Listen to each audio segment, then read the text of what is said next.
Assalamualaikum warahmatullahi wabarakatuh. Saya Ima Syahbul Mila dari kelas Ekonomi Syariah 6C, NIM 171410093. Di sini saya akan menjawab beberapa pertanyaan dari soal UAS Manajemen Perbankan. Pertanyaan yang pertama, jelaskan mengenai prinsip penilaian pemberian kredit dengan analisis 5C dan 7P serta studi kelayakan. Ada beberapa prinsip dalam penilaian kredit yang dilakukan oleh beberapa perusahaan. Contohnya dari analisis 5C, analisis 7P, dan studi kelayakan. Nah, kedua analisis ini, 5C dan 7P ini memiliki persamaan, yaitu apa yang terkandung dalam 5C ini dirinci lebih lanjut dalam prinsip 7P. Nah, yang di dalam analisis 7P ini lebih terinci juga jangkauan analisisnya lebih luas. Nah, berikut analisis 5C. Yang pertama ada karakter.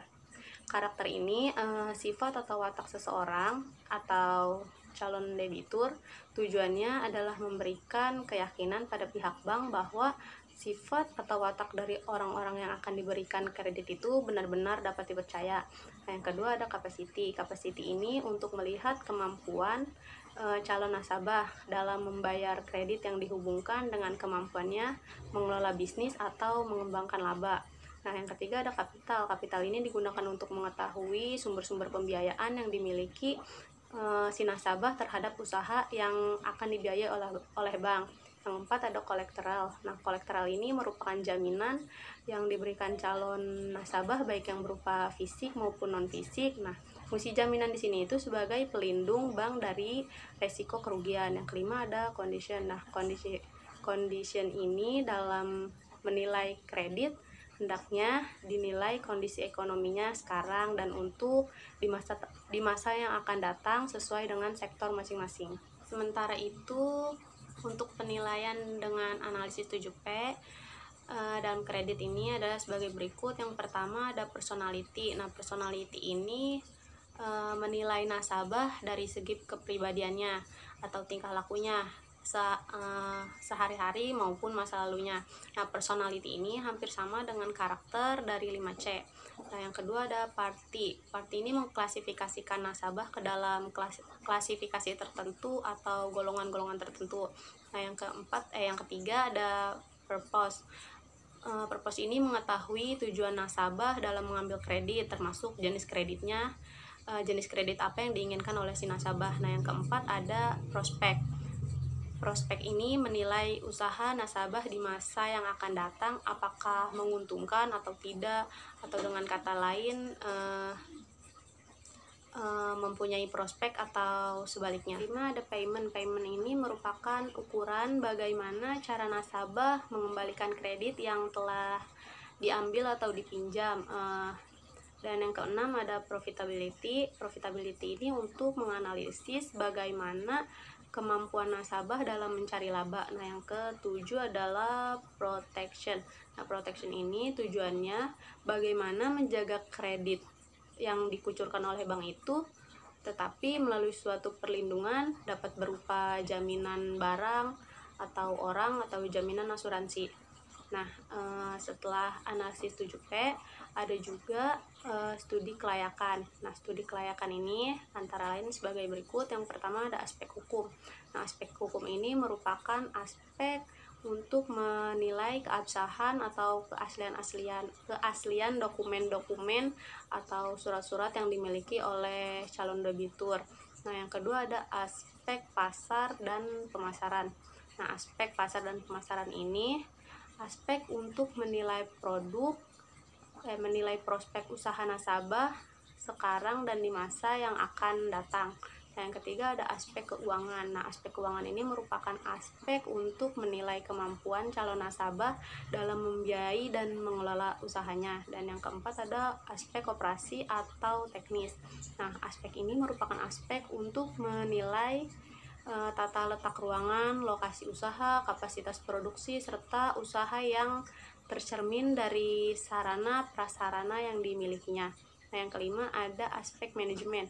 Aspek manajemen ini merupakan aspek untuk menilai sumber daya manusia yang dimiliki oleh perusahaan, baik dari segi kuantitas maupun segi kualitas. Nah, yang keenam ada aspek ekonomi dan sosial. Nah, aspek ini untuk menilai dampak ekonomi sosial yang ditimbulkan dengan adanya suatu usaha, terutama terhadap masyarakat. Apakah lebih banyak benefit atau cost atau sebaliknya. Nah, yang ketujuh ada aspek AMDAL. Nah, aspek AMDAL ini merupakan aspek yang menilai dampak lingkungan yang akan timbul dengan adanya suatu usaha, kemudian cara-cara pencegahan terhadap dampak tersebut. Nah, pertanyaan yang kedua, Halisa ingin menerbitkan deposito berjangka waktu 3 bulan pada Bank YZ. Nah, dengan nominal 300 juta rupiah. Pembayaran bunga langsung masuk ke dalam rekeningnya yang berada di bank tersebut. Bunga yang diberikan oleh pihak bank sebesar 10% per tahun dan dikenakan pajak 15%. Berapakah jumlah bunga yang dibayar bank setiap bulannya, dan hitung pula jumlah bunga yang diterima oleh Halisa selama jangka waktu 3 bulan. Nah, dari pertanyaan yang tadi udah dibacain, diketahui jangka waktunya ini selama 3 bulan, nominalnya 300 juta, pajaknya 15%, bunganya 10%, dan 1 tahun itu ada 12 bulan. Nah, yang ditanyakan, berapakah jumlah bunga yang dibayar bank setiap bulannya. Nah, kita bisa hitung. Kita pertama cari bunganya dulu. Bunga sama dengan bunga dikali nominal dikali 1 per 1 tahun. Nah, 1 tahun ini ada 12 bulan, jadi per 12. Jadi bunga sama dengan 10% dikali 300 juta dikali 1 per 12, hasilnya 2.500.000. Nah, selanjutnya kita cari pajak. Nah, cara ngitung pajak ini tadi kan udah diketahui kalau pajak itu 15% dikali bunga, hasil dari bunga ini 2.500.000, jadi hasilnya 375.000. Nah, biar kita tahu gimana berapa sih jumlah bunga yang dibayar bank setiap bulannya, itu kita hitung 2.500.000 dikurang 375.000, hasilnya 2.125.000. Nah, ini adalah jumlah bunga yang dibayar bank setiap bulannya.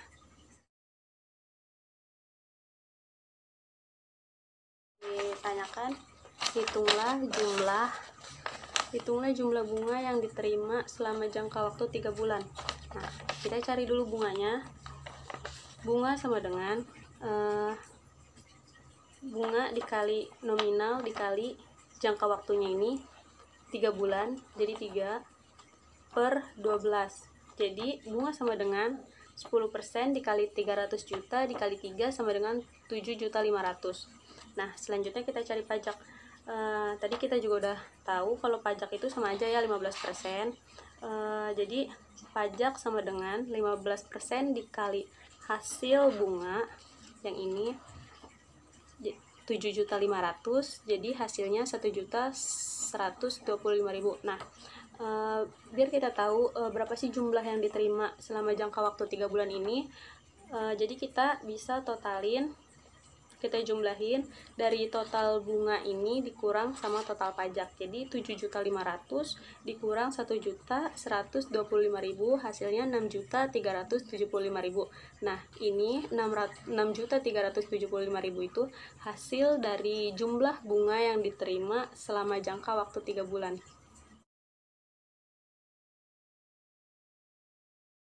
Pertanyaan nomor 3, jelaskan tujuan umum dari manajemen pemasaran bank dan jelaskan mengenai konsep-konsep pemasaran tersebut.